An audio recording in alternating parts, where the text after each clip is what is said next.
Welcome back to some more health accumulation opportunity. So sleep is designed to be a state of deep rest and rejuvenation, right? Regeneration of our body. Unfortunately, for over 30 million people in the United States of America, the place I live, sleep is actually war. It's an all-out war. This assault with the body trying to clear carbon dioxide and pull air from outside of the lungs into the lungs. This war we call sleep apnea. That is what 30 million people are experiencing day in and day out. And this increases an individual's risk for premature death across the board. Specifically, though, for heart attack, 30% increased risk of premature death via heart attack in those who have sleep apnea. So we can't take this sucker lightly. If you have sleep apnea, we got to get after it. So if you have unexplained fatigue, mood swings, you're noticing your focus just isn't happening, work productivity is down, you're going to sleep feeling like you're getting sufficient sleep, but then you wake up feeling just really groggy, like, man, did I get any sleep? You may be experiencing sleep apnea or episodes of apnea. So if you have low testosterone, if you have a dry mouth when you wake up, if you have unexplained weight gain, who wants unexplained weight gain? You may have sleep apnea. Sleep apnea, nobody wants it. It's just a time period where basically you have insufficient oxygen levels in your blood because of the incapacity to pull air in and clear carbon dioxide. So oftentimes when I discuss the potential that sleep apnea is, driving a patient's symptoms, they ignore it. They ignore that potential idea because they don't want to go get a sleep study. How cumbersome is that, a sleep study? Yeah, I know. I wouldn't want to get one either. They don't want to end up hooked to a CPAP machine every single night, like a robot's enabling them to breathe. And I'd say this is totally understandable. I know I wouldn't want to have, to plug myself into a machine every night. And then, say I'm going to go on vacation or I'm going camping and I got to haul around this machine on my business trip, on my camping trip, on my vacation. And it's like, that sounds terrible, right? And if you don't have some place to plug it in, you gotta bring like a battery with you.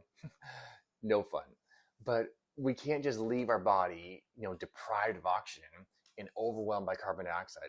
That is not going to work. That is aging at breakneck speed. If that happens night after night, yeah, like I mentioned earlier, our chances of death prematurely are very high. The thing is, this just doesn't end at nighttime either. This high carbon dioxide level, this inability to clear it, can actually end up going throughout the rest of the day. So like 24/7, all the time. And there is a Japanese doctor at Chiba University that found that a large percentage of patients with sleep apnea actually did just that. They did not clear carbon dioxide in the day. And they continued to have elevated carbon dioxide levels in their blood all day long. That is bad news. That is a fatigued, lethargic, not doing well body. And with CPAP therapy, only half of those who had the high carbon dioxide levels during the day were able to actually successfully clear the carbon dioxide, even with CPAP therapy. So there's got to be more than just a CPAP machine as a way of helping our beings overcome sleep apnea. And I think it's safe to say we need better answers, right? We need a more holistic approach to sleep disordered breathing. It's just like person has chest pain, give them a stent. Person has sleep issues, give them a CPAP machine. There's probably other answers. There's probably other ways of going about this, right? Maybe even better ones. So what can you do if you're concerned about sleep apnea, or see you've already been diagnosed with sleep apnea? You went through the sleep study, you got yourself a nice little machine, you're putting it on your face every single night, wearing the mask, and you want something else for yourself. Let me first say that stopping your CPAP without clearing your apnea is a very bad idea. All right. So I did say that. The number one promoter of sleep apnea is excess fat on our body. So if we're carrying excess fat on our body, the chances of us having sleep apnea is really high. And if you happen to be over fat, you're going to want to do something about this, because you do not want sleep apnea. Because if you get sleep apnea, then it's going to be even harder to clear the overfatness. And overfatness leads to inflammation. And both inflammation drives overfatness, but also just being fat leads to inflammation. And Penn State College actually found that inflammation, whether from excess body fat, from diabetes, from a sedentary lifestyle, was a driving force for sleep apnea. So we talk about, losing weight and that kind of stuff. Sure, lose weight. But really what's happening is inflammation is going down. And that's what it's making the opportunity to overcome sleep apnea so much better. And to make matters worse, when we're in a state of hypoxia is a state of low oxygen, which is basically the hallmark of sleep apnea. That's what they're checking when you go in for that sleep state, like, man, how low is your oxygen dropping? That hypoxia also drives inflammation even higher. So it's a vicious cycle. You get apnea, you get inflammation. You have a lot of inflammation, you're probably gonna get apnea. And those just keep on playing on each other. So there is great news though. I always want to bring great news. And that is that inflammation is modifiable by the information we get from food that we put in our body, by the stress response we allow our tissues to be under, by physical activity. Who doesn't love some good exercise, right? So around the year 2000, it actually became widely recognized that our muscles, our biceps, triceps, quadriceps, actually function as an endocrine organ. And they secrete all manner of anti-inflammatory proteins called myokines. And they generally act as an immune system modulator. So they are your muscle tissue, my muscle tissue, the more the merrier. It is a massively anti-sleep apnea organ system for us. It is a big time instigator of health and vitality and vigor and anti-inflammatory activity. So in regards to sleep apnea, exercise, I think we all know what that is, which basically, when I say exercise, I'm talking increased heart rate, I'm talking increased respiratory rate, I'm talking sweating, I'm talking your muscles burning. Any of that action happening, you could call it exercise.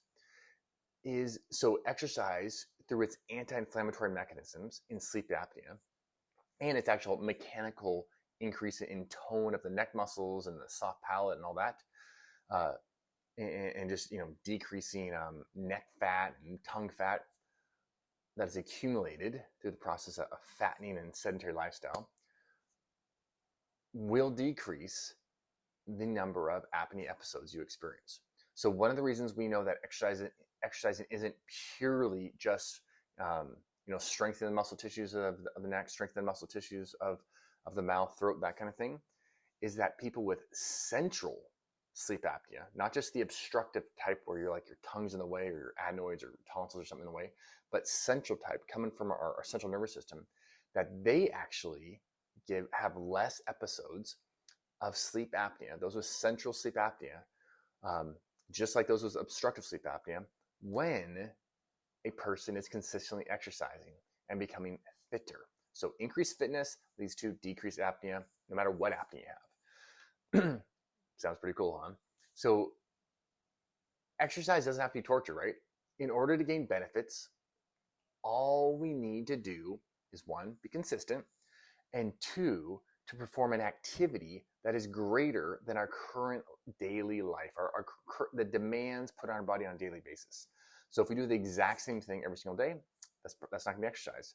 If we throw in something or mix it up, like I said, heart rate goes up, respiratory rate goes up, sweating, all that kind of stuff, muscle burning, now we're exercising, and life is gonna just get that much better, that much more capable when it comes to optimal sleeping as well as just optimal daily living, right? Okay, so say you have an ideal body composition. Like your body composition is perfecto for your particular body. You exercise regularly. Your fitness is improving. Like you're getting fitter. You're eating a real food dietary routine. You love fruits and vegetables and meat, nuts and seeds and this kind of stuff. You're keeping processed food at the grocery store, and you're avoiding those fast food restaurants, all those vegetable oils and tons of added sugar, all that kind of stuff. You're minimizing any foods that you might be allergic to or intolerant to. And you know what? You've made a point to rein in the effects of stress on your body and be really conscious about, what am I allowing into my life here? And you know what? You've been consistent with a breathing exercise routine. You've been meditating on the Word of God, keeping hope alive, building yourself up. And you're doing this day after day after day after day. But you still have sleep apnea. What could it be? So if you haven't done all the above, get to it. But I'm going to go through a few things that might also be why you have sleep apnea. And you say, like, I don't want to be attached to the CPAP machine anymore. What can I do? All right, for one, be sure to like, subscribe, and share this video with a friend who may have sleep apnea or snoring all the time. Help them out. All right, so let's get straight to this. So have you had your iron levels checked lately? Could you be iron deficient? Amazingly enough, that simple mineral causes a lot of issues if it's not present in sufficient amount. So iron deficiency is linked to enlarged adenoids and tonsils, or adenoid and tonsil hypertrophy. And if our adenoids and tonsils are big, that can act as an obstruction to our airway and produce sleep apnea or obstructive sleep apnea. So get your iron levels checked. Have you ever checked your omega-3 to omega-6 fatty acid ratio? So a standard American, you may have heard this before, a standard American diet is loaded with omega-6 fatty acids, which skews the ratio of omega-3 to omega-6 fatty acids. And we get a high amount of omega-6 fatty acids, low amount of omega-3s. And guess what? Low omega-3 index, a low omega-3 fatty acid index is associated with or increases your likelihood of sleep apnea. Nobody wants that. We don't need that. So let's get that, that salmon, that halibut, that grass-fed beef, those avocados, those walnuts. Let's eat those good fatty acids. Do you drink alcohol? Do you drink alcohol in the evening time? That could be a problem. That could be a causative agent for sleep apnea. Nighttime alcohol consumption has been shown to increase the likelihood of mouth and throat tissue relaxation. So it causes this whole area to relax. And you're already going in a relaxed state when it comes to sleep itself. So over-relaxation can lead to obstructive airway, and obstructive airway leads to sleep apnea. Also in regards to alcohol, there was a 2018 meta-analysis that showed that basically alcohol consumption was associated with longer and more frequent apnea events, as well, unfortunate, but a significantly lower blood oxygen level. So if you're liking your alcohol at night, liking your alcohol at all, maybe consider trying to find something else to really enjoy. All right. Are you on pain medications, anxiety medications, any kind of sedative pill at all, any kind of sedative meds? Sleeping pills are often sedative medications. All of these have the potential of inducing sleep apnea. And if you do have sleep apnea, making it worse. And changing how the body is able to wake up if it feels like it has been deprived of oxygen. So consider those medications and talk to your doctor about it. Do you sleep on your back? It's gonna be a simple one. Some people's, just because of how their biomechanics are, their throat and their mouth, it just doesn't permit them to sleep on their back without inducing apnea episodes, just because of how things are formed in there. And often if there's weight loss and all that kind of stuff happens and you just get fitter, that takes care of that. But still, there are some people who cannot sleep on the back without having an apnea episode. So consider training yourself to be a side or a stomach sleeper. I know that can sound crazy if you've always been a back sleeper, but something to try out. Because there was a 2013 study that showed that 56% of those with obstructive sleep apnea had position-dependent apnea, meaning if they slept on their back at night, they had sleep apnea. If they slept on their side or stomach, they did not have sleep apnea. I mean, how awesome would it be to train yourself to sleep on your side or stomach versus your back, as opposed to having to, crank around, carry around that CPAP machine everywhere. All right. Do you smoke? Do you have environmental allergies? Do you have good airflow and kind of low particulate matter in your home? If not, man, I would check out your air filtration system, check out your ducts, get those babies cleaned out, because an inflamed upper airways, an inflamed or swollen sinus cavity restricts the airflow and restricts the muscles of the respiratory tract and reduces the natural waking response. So if you have inflammation within your respiratory tract, it actually will reduce your capacity to wake out of sleep if you are indeed having an apnea episode. And then guess what? This increases the likelihood of more apnea episodes and longer lasting apnea episodes. We don't want more, and we don't want longer when it comes to apnea. We want maybe more health, more money, more friends, those kind of things. We don't want more apnea. All right, so I hope you find something among these breathing opportunities that you can put to work, that you can try out on yourself if you indeed do have sleep apnea, or you're been told you have some sleep disturbance, or you're on a CPAP, or you have a strong family history of sleep apnea. Get after it.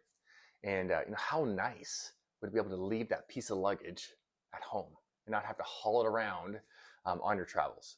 That is the CPAP. All right, I'm Dr. Matt. Hope this is helpful. Never stop accumulating health. I'll see you guys next time.